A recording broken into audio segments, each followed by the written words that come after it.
pagbasura nila ng impeachment ng petition o yung motion for recon ng Kamara, sinabi nila doon, ewan ko, nabasa nyo to. Ang sabi nila doon sa kanilang pagbasura, na yung second mode, which is the railroaded, the one-third, hindi naman daw ito talagang nagre-require ng pag-refer sa Justice Committee. Pero dahil nasa rules, then kailangang sundin ng Kamara yung sariling rules nila. Pero,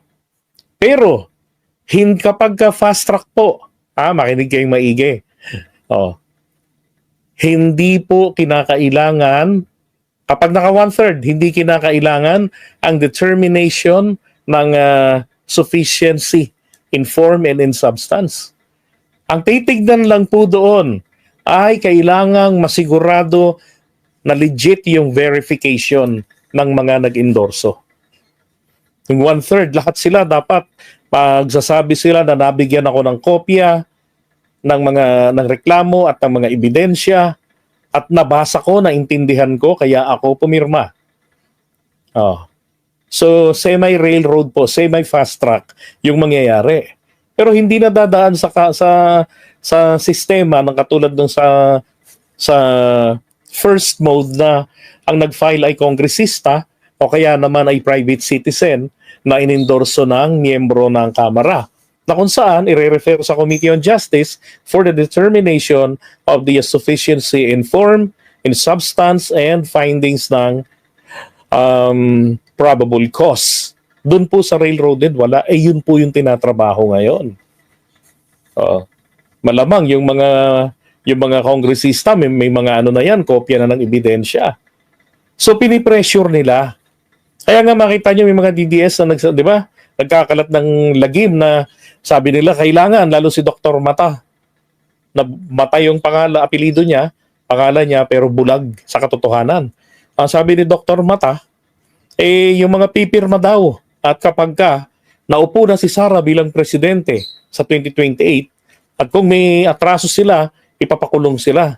Kung wala silang atraso, then nasa second priority sila. Ibig sabihin, ipakukulong din sila kahit wala silang kasalanan. Wala silang bahid ng korupsyon.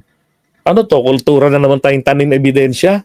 Tanim intriga para masira ang mga kalaban? Kulturang ginawa nila effectively kay Leila de Lima at dito po kay Trillanes na ginawa ng kwento ng tunay na tuta ng China, di ba? Pero pinalitaw, si Trillanes pa nagbenta sa China ng Scarborough Shoal. Ganun ang mangyayaring kultura sa atin. Di ba? Legit na ang fake news. Sabi rito ni Congressman Defensor, as of today, I cannot see getting one-third of endorsement from the members of the House. But I can tell you right now that aabot ito sa Committee on Justice. Yan sabi niya. Hindi kasi kapag ang mga impeachment complaints na nasa opisina ng Speaker, meron po siyang 10 session days. Ibig sabihin, bibilangin yun kada araw na may sesyon ang Kongreso na kung saan ay tatrabahuin nila etong impeachment. So yung 10 days na yun. So ibig sabihin, yung 10 calendar days, yung hybrid definition nila, so 2 araw sa isang linggo kung mag-sesyon ang Kongreso, so that's yung 1 week, that constitutes 2 session days. Diba? So, again, 4 days na lang po, sisimulan na yung pag-usad ng impeachment case ni Sara diyan sa Committee on Justice. Kung hindi man nila makuha ngayon yung 1/3 ng boto, palagay ko ho, lulusot yan. Lalo na yung pinakialaman ni Sandro na impeachment complaint na isinampa ng Kamatayan Block. Na kung saan in-archive nila at sumablay naman tuloy yung kanilang ginawang 4th impeachment complaint na railroaded. Diba? So ngayon, sabi nga ni Leila de Lima, mas enhanced ito kasi talagang sinunod raw yung guidelines. Titignan natin yung mga ebidensyang ginamit doon o gagamitin doon. So eto ngayon. Pero sa proof na talagang may 4th na po, ito po yung 4th. Okay? Yan o. Fourth impeachment complaint versus VP Sara. Inihain ang ika-4 na impeachment complaint laban kay Vice President Sara Duterte sa Kamara. Nagsilbing complainant si Attorney Nathaniel Cabrera. Inendorso ni House Deputy Speaker Paulo Ortega at 6th District Manila Rep Benny Abante ang reklamo. Dalawang kongresista po ang nag-endorso. Okay, so yan. Fourth impeachment complaint.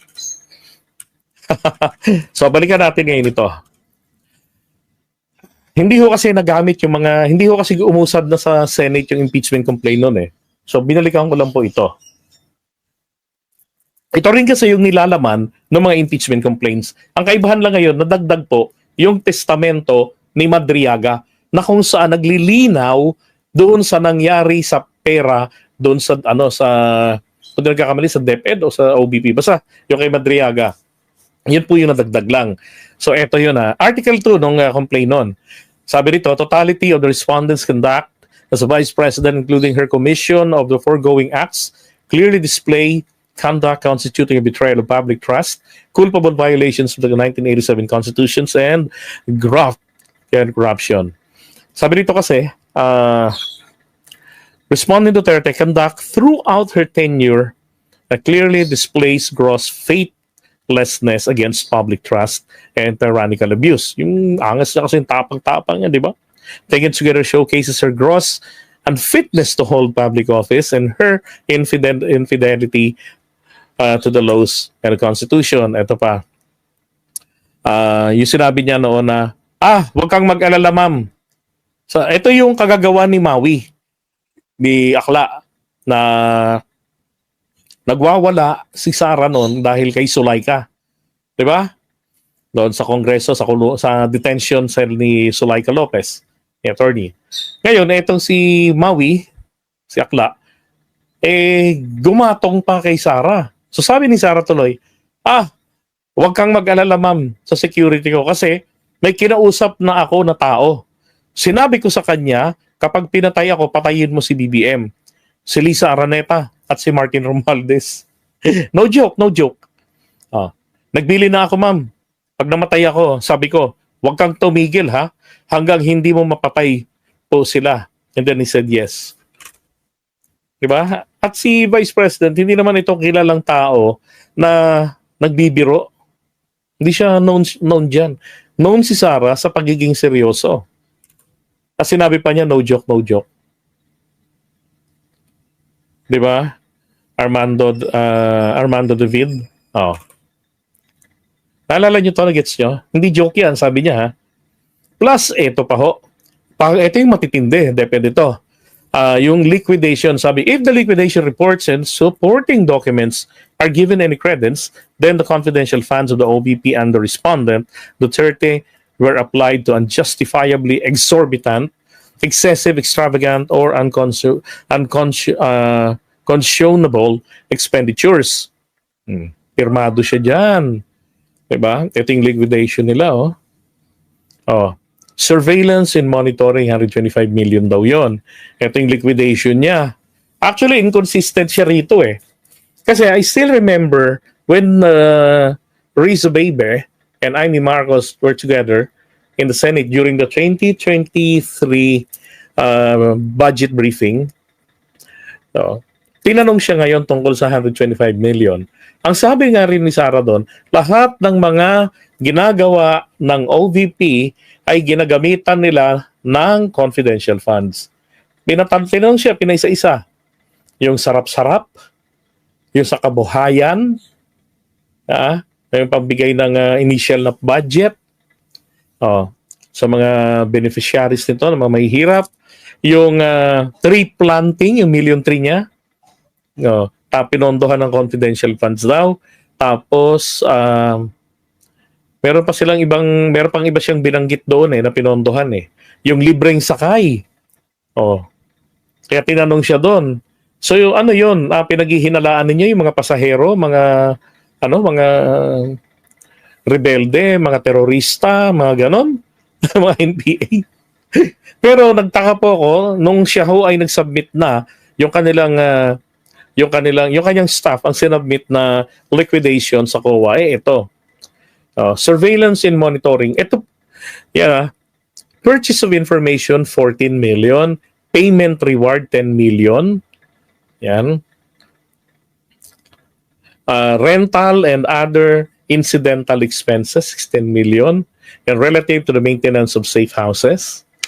And then purchase of supplies, provision of medical and food aid, payment of incentives or traveling, blah, blah, blah. Yan, relative to the confidential ops, 10 million. So yun daw po yung kinahinatnan nung pera.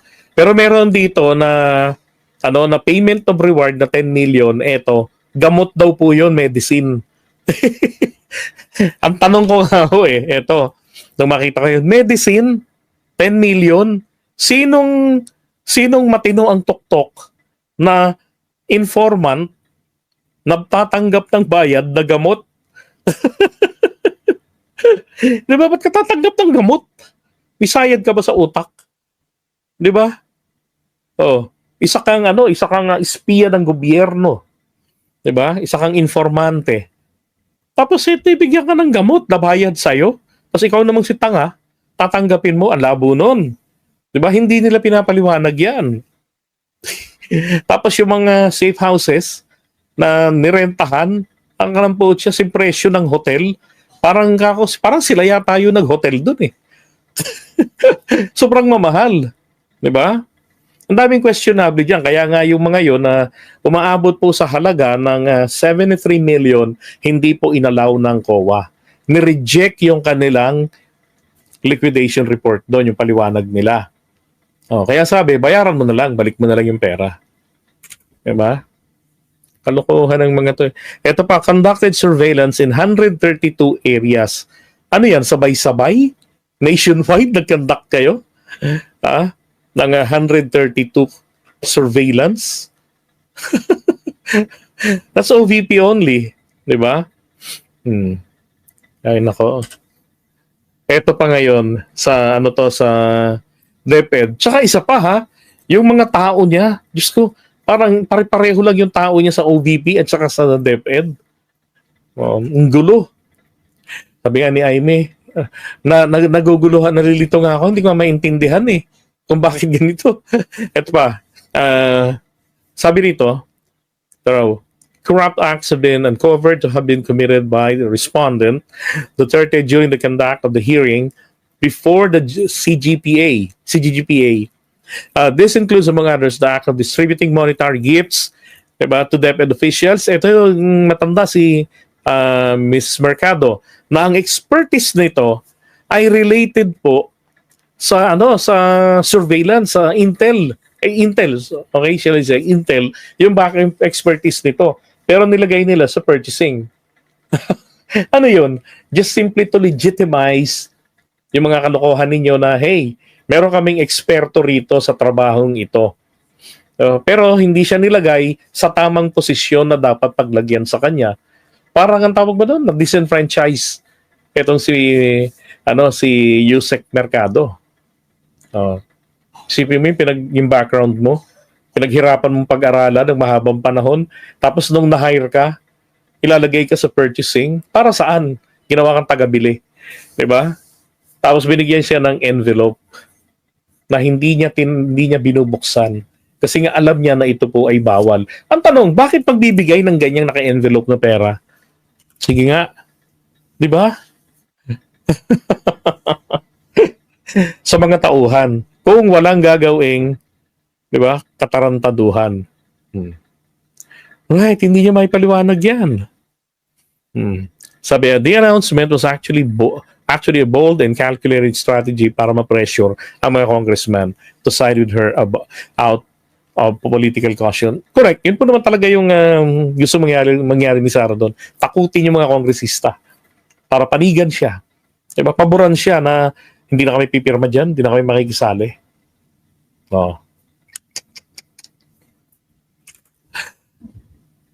Diba? Tapos ito pa, sabi rito this includes, among others, the act of distributing monetary gifts to DepEd officials holding procurement-related functions. Sa procurement pa talaga as revealed by the testimonies of former Deputy Undersecretary and designated head of procuring entity Gloria Jumamil Mercado. Buhay pa kaya to? DepEd Director Resty Osias, and former member of the BAC, and DepEd Chief Accountant Runa Tatalan. Alam nyo, lahat ng mga to, kumanta to eh. Wala silang choice eh. Ayaw naman nilang makulong. Oo. Chororo. Yung nakalkal yung kanyang salin. Sabi, evidently, her total net worth, as indicated in this silence, is already manifestly disproportionate to the income she was earning as an elected official. Patay.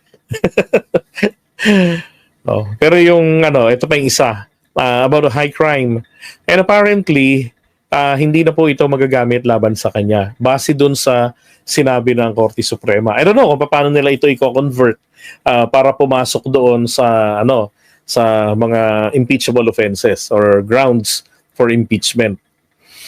Kasi nasabi roon nung mayor siya ng Davao, sabi kasi ng Korte Suprema, dapat ang gagamitin ninyong impeachable offense sa kanya ay kailangan nangyari during the incumbency of the person, of the official.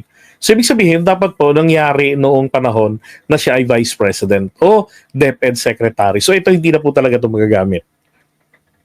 So, solamente pang ICC yan at magagamit yan pag natanggal siya sa pwesto sa Ombudsman hanggang sa Sandigan Bayan pag nakalusot sa Ombudsman. Ito pa, yung kay PBBM naman, sabi niya, isulisenya siya ng ganon, gusto kong tanggalin yung ulo niya. Ba, I imagine myself cutting his head. Naku po. Hindi marunong maging presidente ang nakaupo. Kung president nyo siya, okay lang. Ako, hanggang vice president lang ako. Hanggang number 2 lang itong bansa na ito. Wala itong number 1 para sa akin. Siyempre, number 2 lang siya yung vice president eh. Po. Isang vice president ng Pilipinas nagsasabi ng ganon. 'Di ba? Diyos ko, parang parang laking squatter lang, ganyan. Ngayon, ito yung problema nila ngayon. At again, itong fourth impeachment complaint. Hindi pa natin alam kung ano yung mga nilalaman nito. Diba? Tingnan natin. Pero palagay ko, katulad din ng pinakita ko kanina sa inyo, at saka yung kay Madriaga, yan ang mga magiging laman rin ng fourth impeachment complaint. Yung sinasabi nila na hindi daw ito dapat nang gamitin kasi tapos na ito. Parang ang dating is double jeopardy. Ang sabi ng Korte Suprema sa kanilang recent na desisyon of finality ng basura sa impeachment complaint laban kay Sara ng yung final ng 2024, ang sabi, ito ay hindi namin inaabsuelto si Sara. Sampahan nyo siya, Korte Suprema nagutos sampahan nyo siya ng panibagong impeachment na hindi po aaga sa February 6. And then later on, itong recent decision nila, hanggang January 15 ata. So January 16, pwede na siyang sampahan ng reklamo. Diba? Isipin mo naman, Diyos ko po, ganun yung iyong Vice President. Tignan rin nyo kapag ka nagbabasa. Tagal niyan. Never meant to be Inedit na nila only mine. Unlike others, I may not have been born just to chase happiness. Wow. For a long time, I questioned the weight of responsibility to my family, to my country, to everyone who called on me. Ito yung isa. Sabi ng DepEd. So ano po yung gusto nyong legislation Ito, tingnan nyo mga ka-DDS. Ganito ba kalidad ng inyong gagawing presidente? para mapataas natin yung Ano yung problema kay Cory Aquino, yung palabasa dati? Di ba? Basa-basa. Ito kay Sara. At least si Cory nung pagka tinanong mo, maayos sumagot. Di ba? Pero ito, pagka nagsalita na, ang hina ng comprehension nito. Ilang mga insidente po ito, na-compile. reading comprehension ng mga bata.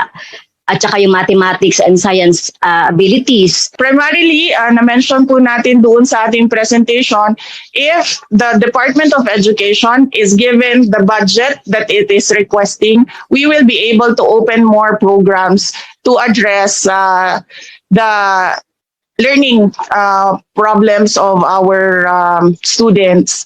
So, initially po, lumapit na kami sa Pangulo at sinabihan ko po ang Pangulo na if you give me 100 billion, I If you give me 100 billion, sabi niya kay PBBM. Ano daw yan? Para saan? will solve all the problems of basic education. Billion, I will solve all the problems of basic education. So, na if you give me 100 billion, I will solve all the problems of basic education. And that is what I want to reiterate as well to Congress and the House. Puro pera yung nasa utak no? Hindi ko malaman kasi kung hindi talaga siya aware sa DepEd na ang DepEd po ay halos 1 billion ang pondo.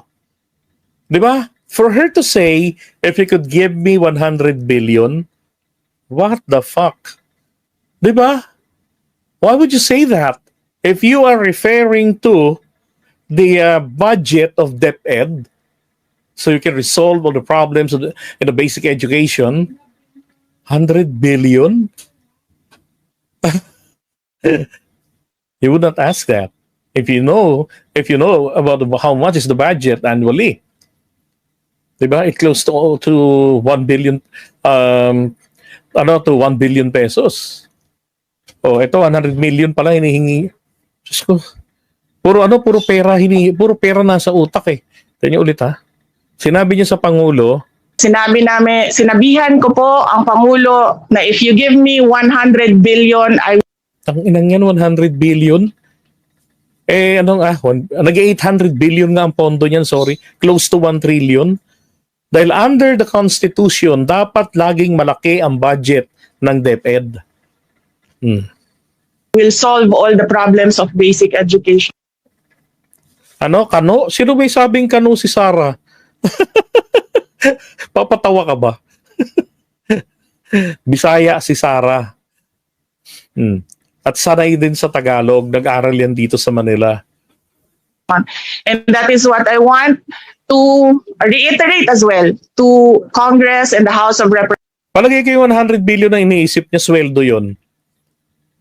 Tingin ko, sweldo niya yon. Bigyan niyo ako ng sweldo. 100 billion kami, the people in front of you. Ang bait nga ng mga tao dyan, hindi siya binara na, excuse me, ang budget po ng DepEd is 800 billion po ng mga nakaraang panahon. At pwedeng paabutin ng 1 trillion ngayon. Diba? Kung hindi ka pa rin nag-iisip, talagang Duterte kulto talaga. Diba? Wala, see no evil, hear no evil. Hindi ho talaga titino Pilipinas. Kasi, once again, you will be selecting another incompetent leader. Diba? Representatives, if you give us, the people here sitting in front of you, 100 billion, we will be able to solve the problem in 6 years. Thank you. I felt guilty kasi alam ko ako yung isa ako sa nag-cause ng stress because I do not come from the education sector. I do not have an education Nick TV Vlog, listen to this. Listen up, guys. background, so I cannot review what they are doing. And I rely on their expertise and all the stakeholders who did the review. Diyos ko po. Final note, ma'am. Okay, wala raw siyang background sa education. Hindi niya sana sinabi na lang niya na wala akong sapat na kaalaman, 'di ba? I have no deep knowledge or experience about this education sector, and I only rely on the expertise of my subordinates. Dapat ganun yung sasabihin niya ron I have no education background. Samantalang edukada naman siya, di nga lang halata. Vice President, could you just give us your thoughts on the State of the Nation address? Yes. Oh, ito yung pinakamalala, ha? Ito yung pinakamalala. So initially, Tignan nyo kung mataas yung kanyang comprehension, ha? Oh. Tandaan nyo to, she is a lawyer. Kapag ka-lawyer ka, hindi po pwede ang hindi ka magaling sa grammar. Okay? Tandaan nyo yan. And that's one of the reasons, that's why I did not push through to the College of Law. To, balik natin.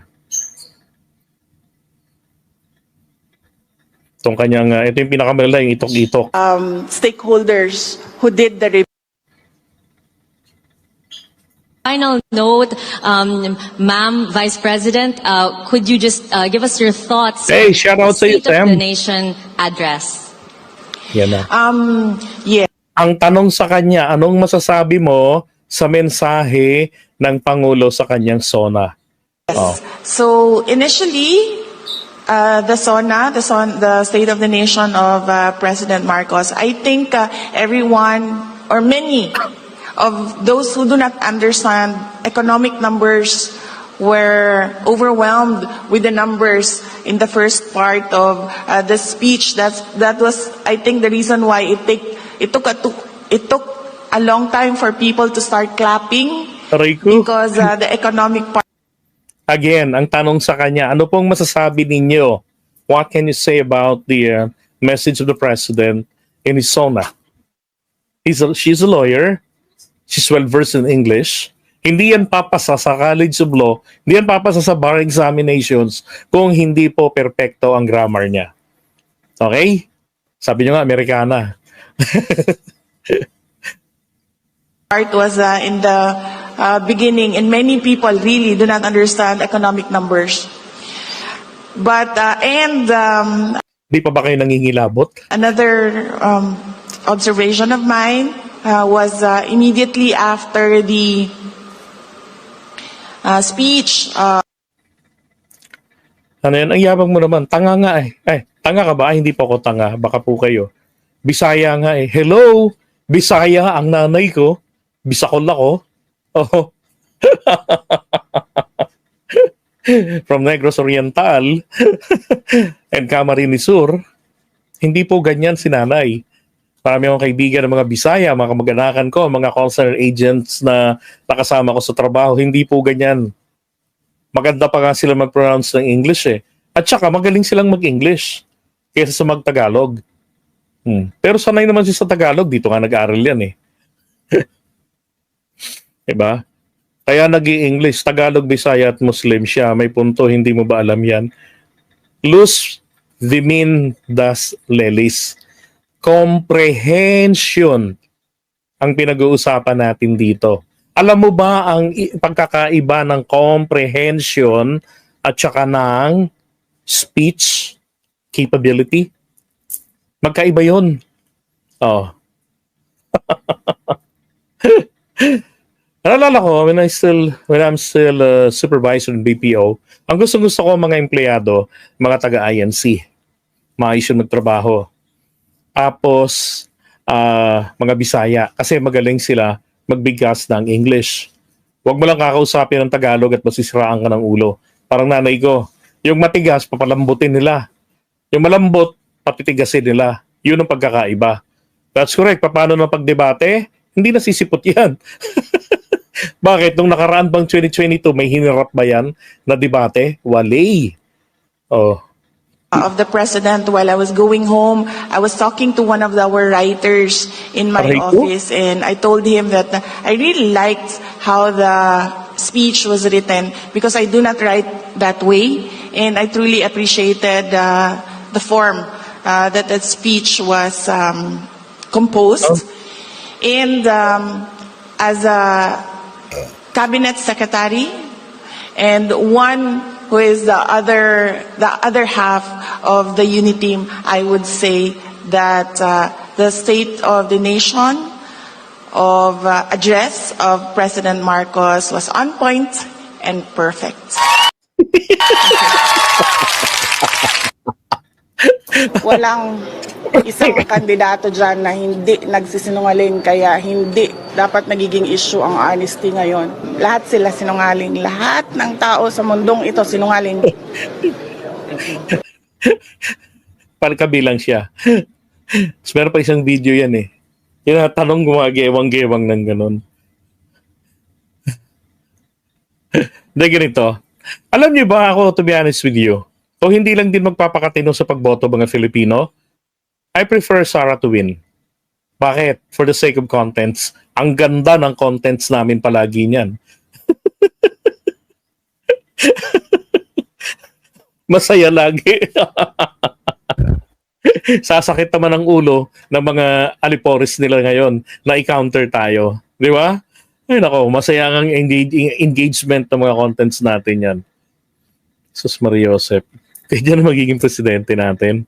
O MG. Talaga naman, o. Ngayon, ito ho yung reaction naman ni Gadon sa kanya. Hindi siya handang tanggapin. Bakit? Gusto ka ba ng mga Pilipino maging Ay, napaka-hard naman ni Larry Gadon. handa siya? Ang mga Pilipino hindi siya handang tanggapin. Bakit? Gusto ka ba ng mga Pilipino maging presidente ngayon? Kaya Mataas lagi sa survey daw eh. ka lang nanalo na vice president kasi dinala ka ni BBM. Yun ang katotohanan yan. Yun ang katotohanan yan talaga. Dinala ni PBBM kaya nanalo. Pero kung dalawa sila ni PBBM naglaban nung nakaraan, lalampaso yan. Alam niyo kung paano ko nasigurong ilalampaso ni PBBM yan? Sino ba nagpanalo sa tatay niya? Di ba mga Marcos loyalist? At yung mga mahihilig maniwala sa survey, ilan ba si Duterte sa survey dati noong 2016? Kulelat. Diba? Pero nung inendorso na ng pamilya Marcos, diba? And just like a month, umangat siya hanggang sa manalo. Oo.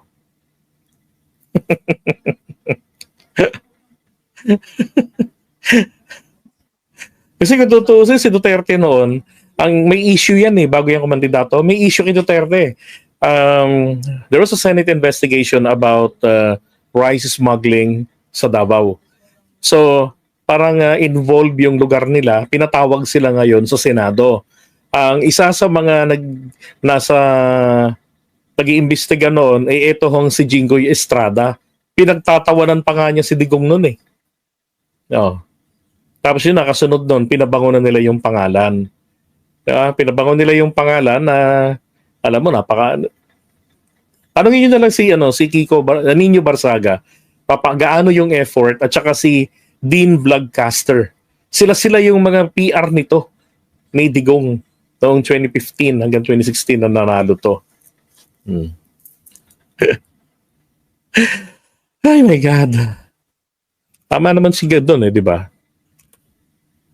Magkakaalaman yan sa eleksyon. Ang problema ngayon dito, pag natalo yan, paano na? Di ba? Maniniwala tayo na talagang marami siyang boto kapag yung mga boto na yon naglabasan sa mga lansangan. Ganon. Maraming matutulad kay Percy Lapid pag nagkataon na naging presidente yan. Totoo yan. Diba? Totoo yan. Sabi ni attorney,